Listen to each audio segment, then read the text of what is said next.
जैसे कि बचपन में हम सुअर चराते थे और गोबर कूड़ा उठाते थे किसानों के यहाँ। उसके बाद मैं अपने पिताजी के साथ भट्टे पे ईंटें भी निकालने में सहायता की है।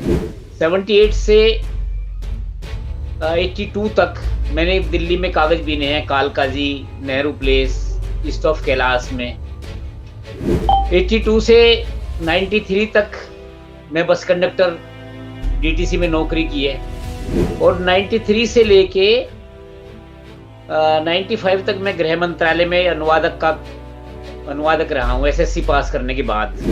नमस्कार, द मुक नायक में आप सभी का स्वागत है। मैं पूनम और इस वक्त हमारे साथ है रमेश भंगी जी, जो साहित्यकार हैं और एक लंबे संघर्ष के बाद साहित्यकार बने हैं।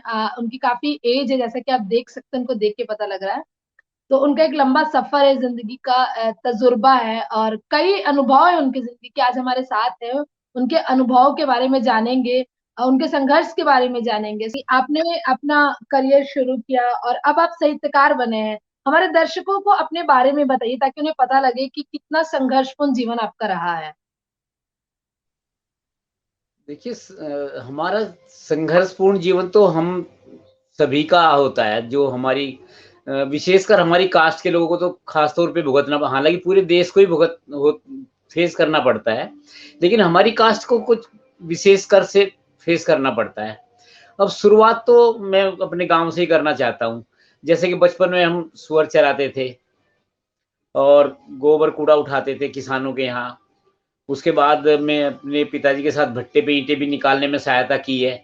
उस दौरान पढ़ते भी रहे, प्राइमरी भी पढ़ा और 10वीं तक भी पढ़ते रहे।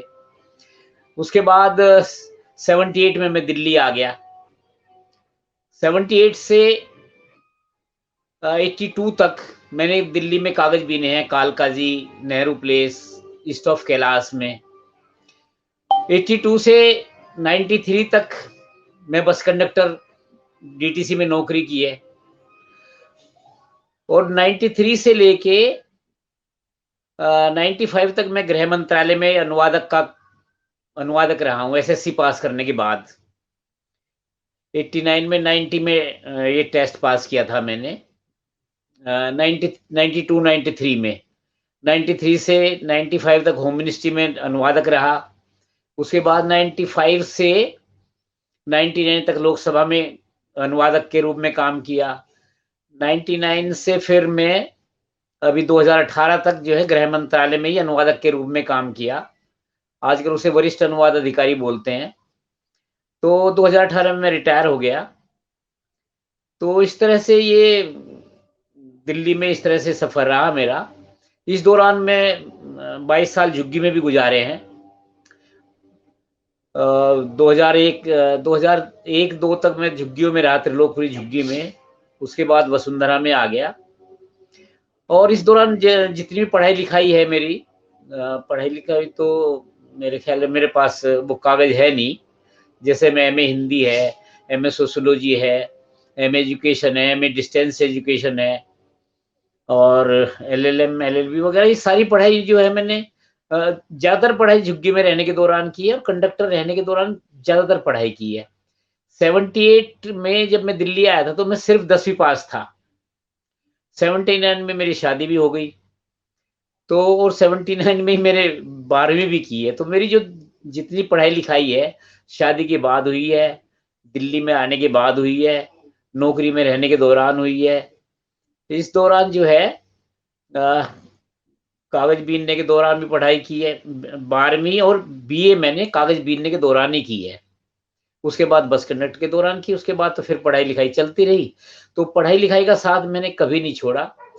और ये जो पढ़ाई लिखाई की जो प्रेरणा मुझे मिली, मैंने 6ठी क्लास में मैंने बाबा साहब को पढ़ा था। वो जो छोटी छोटी किताबें आती हैं, जैसे चंदा मामा होती थी पुराने जमाने के टाइम पे, और अमर चित्र कथा की तरह की पतली पतली किताबें होती थी। तो उनमें मैंने बाबा साहब के बारे में पढ़ा था और कि उन्होंने कितने कष्टों में पढ़ के मतलब अपनी पढ़ाई लिखाई की और वो बहुत पढ़े लिखे थे। तो मेरे दिमाग में हमेशा यही रहता था कि बाबा साहब इतनी परेशानियों में इतने ज्यादा पढ़े लिखे थे, तो हम तो आज बेहतर समय में है जी रहे हैं। तो हमें तो उनसे प्रेरणा लेके काफी पढ़ाई करनी चाहिए। तो मैं हमेशा बाबा साहब मेरे को प्रेरित करते रहे और मैं ये सोचता रहा कि जब वो पढ़ सकते हैं तो मुझे भी पढ़ना चाहिए, मुझे भी पढ़ना चाहिए। और जैसे पढ़ाई के प्रति मेरा अनुराग छठी क्लास से ही हो गया था।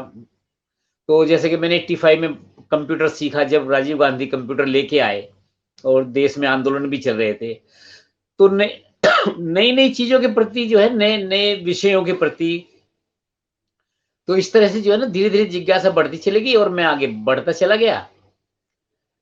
एक यहाँ बाद में विशेष तौर पे बता दूं कि पढ़ाई लिखाई जो है ना बाबा साहब के जो प्रेरणा से मैंने पढ़ाई लिखाई की, उसमें मेरा नौकरी करने का कोई टारगेट नहीं था।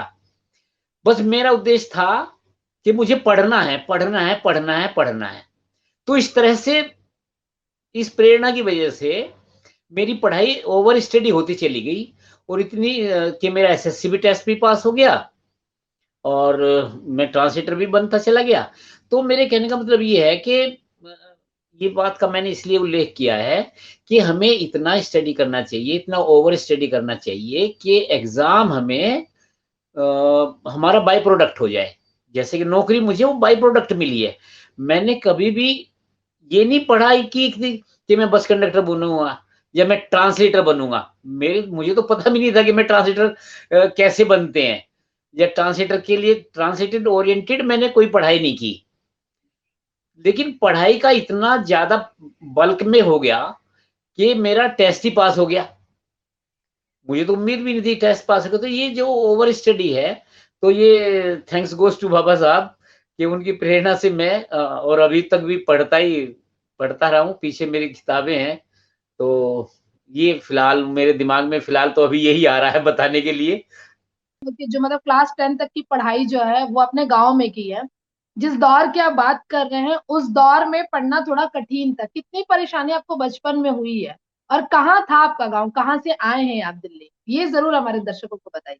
कल तहसील हो गया है बड़ौत, पहले तहसील नहीं था।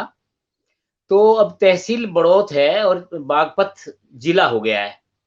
उसमें एक मलकपुर गांव है, वो वहां पे मैंने पढ़ाई की। और शुरुआत में जो एकदम जब पहली क्लास में मेरे पिताजी ले मुझे एडमिशन के लिए ले गए, तो हमारे गांव में एडमिशन नहीं मिला मुझे। तो फिर मुझे मेरी बुआ के यहाँ भेज दिया। वहां भी वो नहीं मिल पाया। लेकिन फिर दोबारा से फिर अपने गांव में आ गए, तो फिर जो है हमें गांव में एडमिशन मिल गया। और नेचुरली थोड़ा सा हमें भी स्कूल में जहाँ जाते थे, हमें स्कूल में भी झाड़ू वाड़ू लगाना पड़ता था। हालांकि हमें फील नहीं होता था। हमें तो लगता था कि भाई हम तो झाड़ू वाड़ू लगा लेते हैं, तो ये हमें नॉर्मल लगता था उस जमाने में। तो 5वीं क्लास मैंने गांव में की है और 6ठी से 12वीं तक मैंने बड़ौत में किया है। तो बड़ौत में जैन कॉलेज में एडमिशन लिया मैंने। वहां एक जाट कॉलेज था जो आजकल जनता वैदिक कॉलेज हो गया है आजकल। तो उसका नाम था पहले जाट कॉलेज। तो उसमें मेरे पिताजी ने एडमिशन नहीं कराया कि भाई वहां पे जाके जो है ना थोड़ा सा जाट बहुल है, और जाट की वजह से जो है ना कहीं वो क्या कहते हैं जो बच्चों को सताते हैं, रैगिंग वगैरह उस तरह से। तो उन्होंने भी जैन कॉलेज में मैंने एडमिशन लिया और वहां मैंने 12वीं तक की पढ़ाई की। तो इस वजह से जो है ना वहां कोई डिस्क्रिमिनेशन नहीं था जैन कॉलेज की वजह से। तो वहां तो हम लोग पढ़ गए और सुअर चराते हुए हमने पढ़ाई की है, और भट्टे में ईंट निकालते हुए, पेरेंट्स की सहायता करते हुए, और हम चल वहां तक तो मैंने कर लिया 10वीं 11वीं। आपने कहा कि स्कूल में पहले आपका एडमिशन नहीं हुआ, फिर दोबारा एडमिशन, क्या कारण था एडमिशन नहीं होने का? क्या आपके घर में आपसे पहले कोई इतना पढ़ा था, कोई स्कूल गया था, शिक्षा का इतनी अवेयरनेस थी आपसे पहले आपकी फैमिली में? हमारे गांव में मुझे लगता है कि अम, मेरे जितनी पढ़ाई तो शायद नहीं कोई कर पाया होगा। तो हमारी पीढ़ी में तो मैं पहली पीढ़ी का, मेरे ख्याल है आस-पास के गाँव में भी देखा जाए तो शायद इतनी पढ़ाई नहीं की होगी किसी ने। कब आपने ये डिसाइड किया कि आपको दिल्ली आ जाना चाहिए? क्योंकि अब गांव था, गांव के बाद आप कॉलेज भी गए हैं, कॉलेज के बाद आप दिल्ली आए हैं। तो क्या था दिमाग में कि आपको लगा कि दिल्ली आते, दिल्ली से कुछ किया जाए? अच्छा, असल में क्या था कि हमारे पिताजी जो भट्टे पे ईंट निकालते थे ना, वो गोबर कूड़ा उठाते थे, भट्टे पीट निकालते थे। तो हमारा उद्देश्य यही था कि भाई ज़्यादा से ज़्यादा मेहनत करके कुछ कमाई करके ना पेरेंट्स की सहायता की जाए।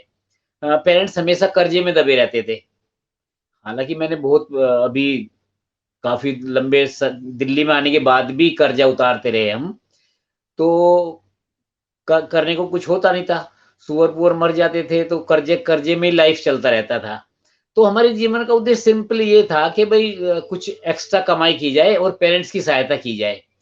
तो मैं तो 10वीं करके ही दिल्ली में आया था।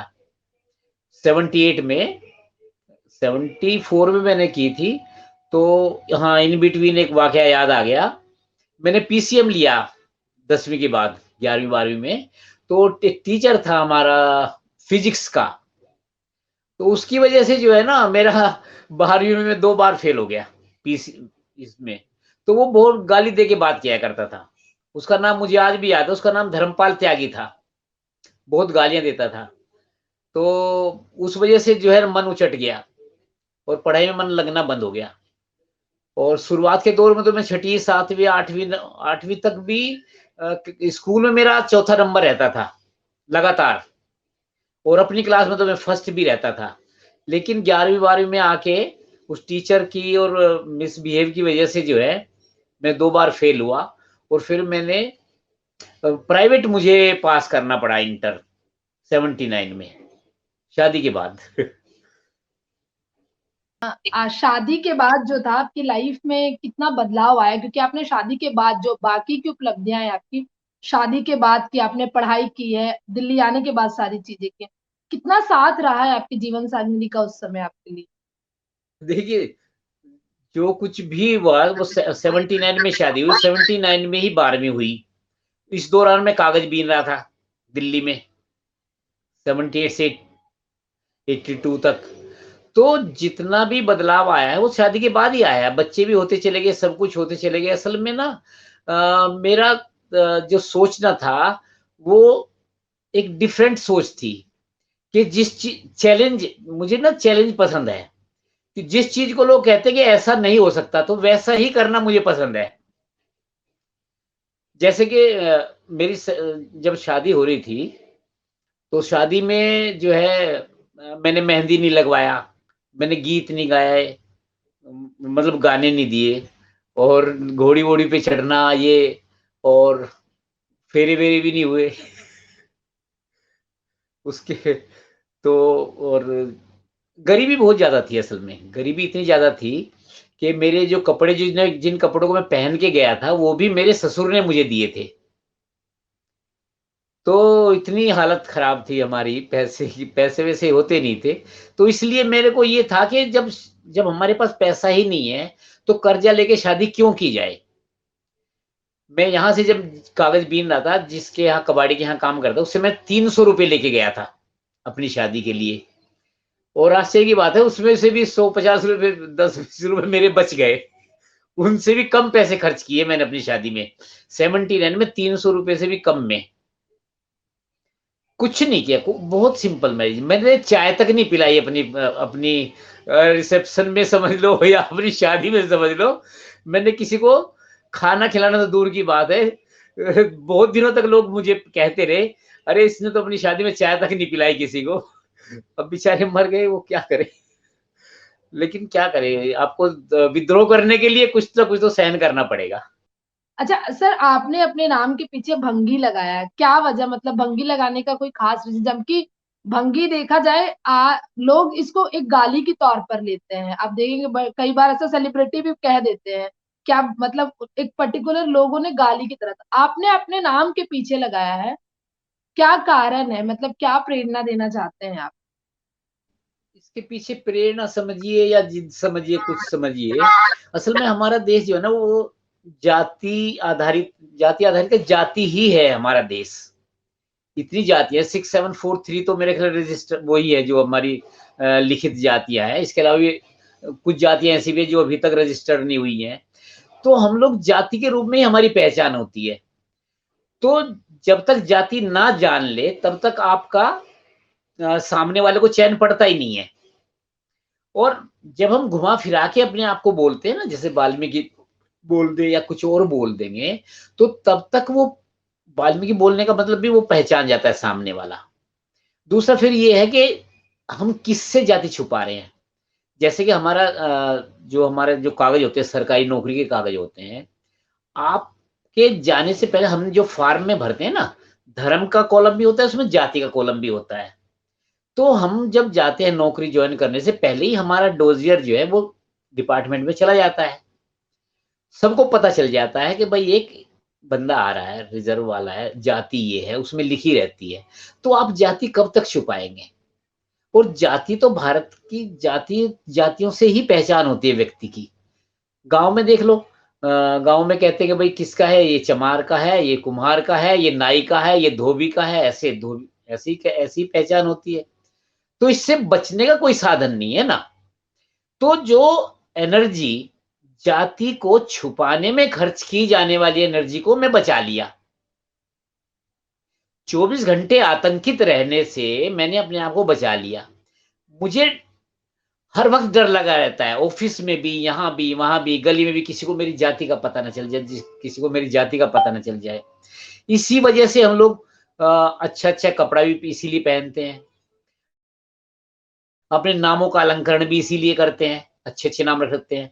जैसे एक भंगियों में चिंडालिया एक गोत्र होता है, तो वो चंडेला बन गया, चंदेलिया हो गया, चंदेला हो गया, यहाँ तक कि चड्ढा भी हो गया।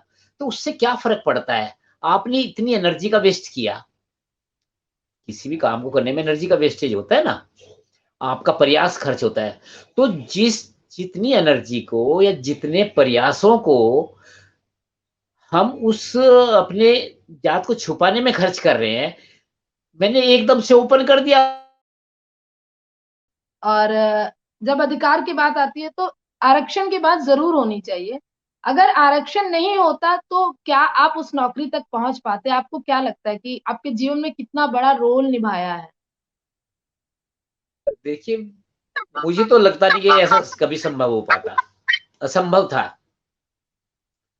चाहे कि देखिए मेहनत करने वाले तो आज भी बड़ी ज़बरदस्त मेहनत कर रहे हैं, लेकिन मेहनत करने के बाद उसका वैल्यू नहीं होती, तो आरक्षण की वजह से ही वैल्यू हो पाई है। जैसे आजकल जो होता है आरक्षण पे हमेशा प्रहार होता है, हर बात पे कहा जाता है कि मेरिट और आरक्षण की बड़ी लड़ाई। क्या कहेंगे आज के ज़माने में भी मतलब जब एक लंबी भीड़ है, जिनके पास ना शिक्षा पहुँच पा रही है, ना उनके पास सरकारी नौकरी पर, उसके बावजूद आरक्षण को हमेशा से ही मतलब ऐसे कहा जाए कि उनको गाली दी जा रही है कि आरक्षण बहुत खराब है, मतलब जो टैलेंटेड लोग हैं उनको रोक रहा है। सही मायने में तो अभी तक लागू तक नहीं हो पाया है। अभी मतलब अगर एक्चुअल आंकड़े अगर देखे जाए ना, वास्तव में जो डेटा अगर एनालिसिस किया जाए, तो आरक्षण तो अभी सही ढंग से लागू तक नहीं हो पाया है। तो आरक्षण के बिना तो बहुत असंभव है मामला। एक ऐसा इंसिडेंट सर जो एक टर्निंग पॉइंट हो आपकी लाइफ का, जो हमारे दर्शकों को बताइए, जिससे कि आपकी लाइफ पूरी तरह से बदली है, मतलब शैक्षणिक तौर पे, आर्थिक तौर पे आपकी जिंदगी वहां से बदली है। और क्या मैसेज देंगे हमारे दर्शकों को कि आपने इतना संघर्ष किया और आज यहाँ पहुंचे? देखिए, टर्निंग पॉइंट तो मुझे याद नहीं आ रहा कोई। अ, अच्छा, एक चीज़ मुझे याद आ रही है कि जब मैं 85 में जब कंप्यूटर सीखा, तो हमारे ओखला में एनएसआईसी है, शायद एनएसआईसी है, वहाँ पे ना कंप्यूटर की कोर्स हो रहा था एक बार। मैं बस कंडक्टर था वहीं कालका डिपो के पास। तो मैंने अपने फॉर्म में लिखा था जाति भारतीय, धर्म भारतीय, ये सब चीज़ें। चूँकि मैं लिखना इन सब चीज़ से बाहर निकलना चाहता था कि भाई हम तो धर्म को नहीं मानते, हम तो जाति को नहीं मानते, हम तो भारतीय है। तो आश्चर्य की बात है कि मेरे फॉर्म को लेने से इनकार कर दिया उन्होंने। तो कहने का मतलब ये हुआ कि आप जाति से बच नहीं सकते, किसी भी सूरत में आपको जाति पूछे बिना उनको चैन नहीं पड़ता। सरकारी कागज़ में लिखना ही पड़ता है आपको, और सब पता लगा ही लेते हैं कि भई जाति आपकी क्या है। और दर्शकों से मैं यही कहना चाहूँगा कि भई जितना हो सके ओवर स्टडी कीजिए। हमारे ज़माने में पढ़ने के लिए कुछ होता नहीं था। केरोसिन की डिबिया होती थी, नाक में धुआँ चढ़ जाता था। हम लोग जैसे कि मैंने बताया कि जहाँ मैं काम करता उसने ये कहा था कि भाई ज़्यादा अभी मत पढ़ो, ये जो झुग्गी की जो डिबिया की रोशनी है, ये लो है ना, झुग्गी में लग जाएगी, तो हमें तो पढ़ने की बड़ी परेशानियाँ थी। आज तो पढ़ने के इतने चांस हैं, वीडियोज़ आ गए हैं आजकल तो, मॉडर्न में ज़माने में देखें तो पढ़ने के इतने, मतलब हमें ओवर स्टडी करना चाहिए। तो ये थे हमारे साथ रमेश भंगी सर, जो हमें अपने जीवन के संघर्ष के बारे में बता रहे थे कि कैसे उन्होंने अपनी ज़िंदगी की शुरुआत की, गाँव से पढ़ाई करके दिल्ली आए, दिल्ली में आकर कचड़ा बीना, काफ़ी लंबे समय तक झुग्गी में रहे और हमेशा पढ़ते रहे। उनका सपना था कि उन्हें बहुत पढ़ना है, अगर बाबा साहेब बहुत पढ़े थे, तो उनको भी पढ़ना था। लंबा संघर्ष किया, पढ़ाई की, गवर्नमेंट जॉब की है, आज साहित्यकार हैं, लेकिन कुछ चीज़ें हैं जो उनके साथ आज भी जुड़ी हैं। सारी चीज़ों को दरकिनार करते उन्होंने अपनी अपनी जाति को अपने नाम के साथ जोड़ा है। सर हमारे साथ जुड़े, आपका बहुत-बहुत शुक्रिया हमारे साथ जुड़ने के लिए, हमारे दर्शकों को अपना अनुभव बताने के लिए आपका बहुत-बहुत शुक्रिया।